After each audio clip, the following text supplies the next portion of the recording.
We are born into a conspiracy of silence.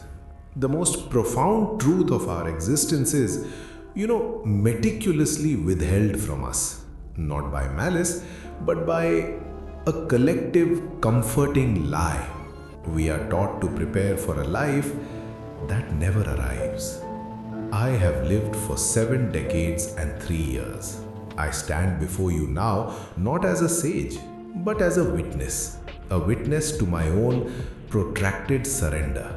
For 52 years, I was asleep within my own life.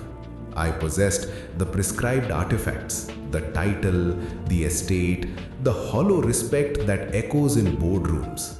I believed I was building a monument. I was merely assembling a cage. Then, the machinery of my body staged a mutiny, a cardiac event, a sterile phrase for the moment the universe whispers your name directly into your ear. I awoke entangled in a nest of transparent vines, feeding me, measuring me. In the corner of my vision, the shape of my wife dissolved into a silhouette of pure grief. The physician spoke of fortune, of statistical luck. He was correct, but not in the way he imagined. I had been granted the one essential gift, a confrontation with the absolute finality waiting in the wings. We build our lives upon the quicksand of someday. In that sterile room, with the scent of antiseptic as my incense, a terrifying clarity descended.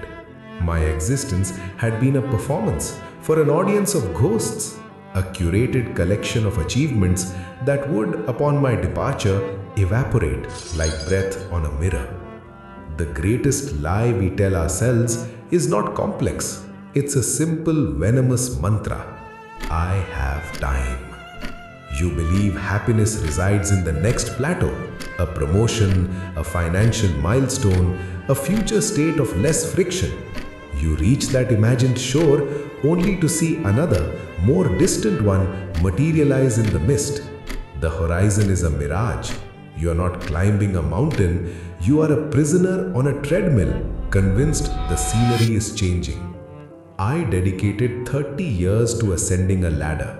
I reached the highest rung and found myself alone, in silence, with nothing to survey but the emptiness I had chosen. A friend of mine spent his life amassing a fortune of millions. At his memorial, his child stood and said, "I never knew the man inside the suit." Is that the epitaph you are composing with your days?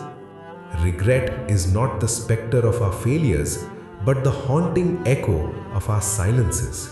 The torment that visits me in the dark hours is not of deals unmade. It's of the journey to Kyoto's moss temples, forever postponed. It's the novel whose first sentence I never wrote. It's the rift with a brother left unmended until the earth itself intervened.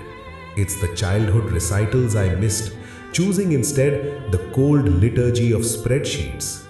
You believe your relationships are mountains, permanent and unchanging. They are glaciers, and they are carving. My father was extinguished between one heartbeat and the next.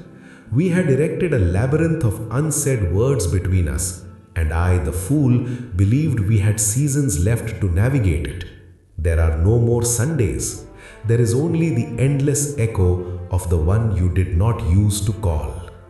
The 21 years since my revolt have been my only true life. I learned to wield no as a shield against the trivial, to deploy yes as a key to long barricaded doors. What matters is an embarrassingly sparse list, communion, not consumption, presence, not presence. The work that feels like a summoning of your soul, not a rental of your time. So, I place this question before you, a lit match in a dark room. If your breath ceased with tomorrow's dawn, would you be satisfied? Not impressed, not admired, satisfied.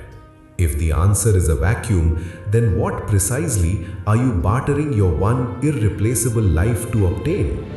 We are all living on borrowed time, but most are unaware the debt even exists. I observe my grandchildren. I see the same ancient hunger in their eyes, now dressed in digital attire. They chase algorithmic validation, desperate for a contentment that forever recedes. They cannot hear me. They are standing in the heart of the storm. But you, perhaps you are in the eye, a moment of stillness, a chance to choose a different path before the wind resumes. Stop seeking permission from a world that is itself lost. Seize the sacrifice of your health on the altar of a career that will forget you before your office chair grows cold. Postpone no joy. Defer no love. Speak the difficult truth.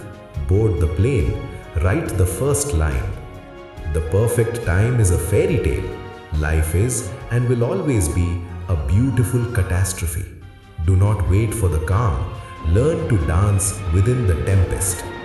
I am closer to the infinite than to my own youth, and I am more alive now in this narrowing light than I ever was in the blinding wasted noon of my life. The final cruel irony. To truly live, you must first accept that you are already dying. The clock has always been ticking. You simply allowed the noise of the world to drown it out. No more. Someday is a myth. Today is the only currency you possess. Spend it accordingly.